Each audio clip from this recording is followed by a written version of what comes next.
When writing an opera, if the piece is entirely understandable just on the terms of the music and the words, there's no point in staging it. We designed this to be acted. There are certain things that can't be communicated because they're not being staged. But we're writing a theater piece which demands not only words, but that also demands staging. Now the next part of it is to bring it to life on the stage with characters in costume, with lighting, with set pieces, so that the whole story becomes clear.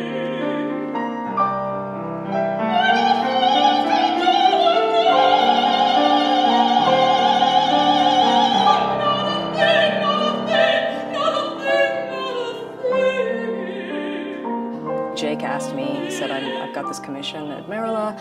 I really think it's time for you to take a step forward, and I was wondering if you'd be interested in directing the world premiere. And I said, sure.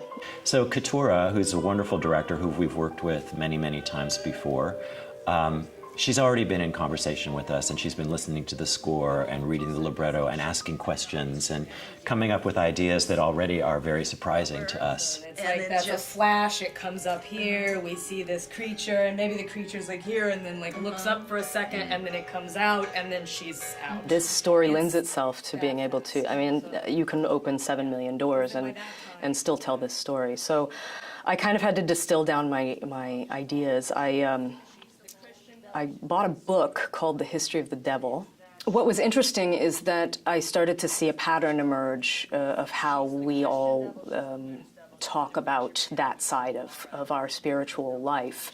And somehow that was the way in for me to be able to sort of distill down my thoughts.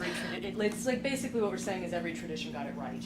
Because she's a combination of everything. The wonderful thing about Britta Mara, and actually this whole piece, is that she's a shapeshifter. She's got to take on 10 different physical personas throughout the piece. But at the same time, we need to recognize her as the devil every time she walks on stage. And so there has to be a retention of some of her movement elements.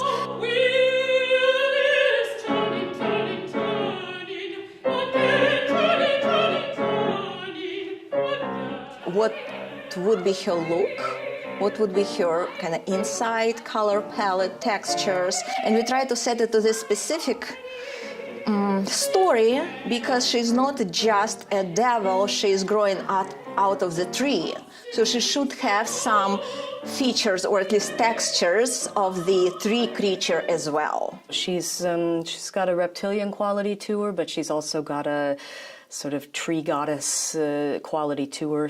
I would say she almost sits more demonic than devilish, all in one creature that sort of grows out of this tree. It's a tree that is deconstructed. I mean, it's a tree, but it's created with tin, it's created with metal. I abstracted into this tree what this opera is about. It's just like this element that is becoming something else with a different skin. I am working with Keturah, our director, and Liliana, the scenic designer, to integrate a visual dynamic element into the scenography.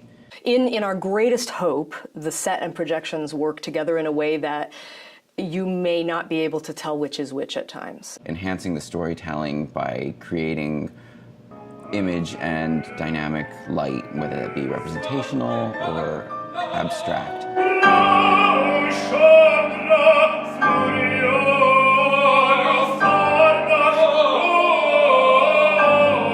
The hardest thing we have in this piece is the fact that there's a man throwing his soul into person after person after person, and it happens on stage 3 times. And so I think the way we do that is going to be the way that people see this moment.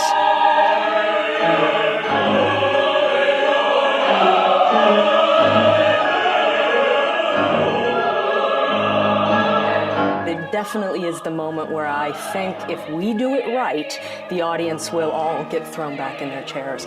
I want people to wonder how. we made it as real as we made it, and that scares the hell out of me. But at the same time, that's the challenge that makes me really excited.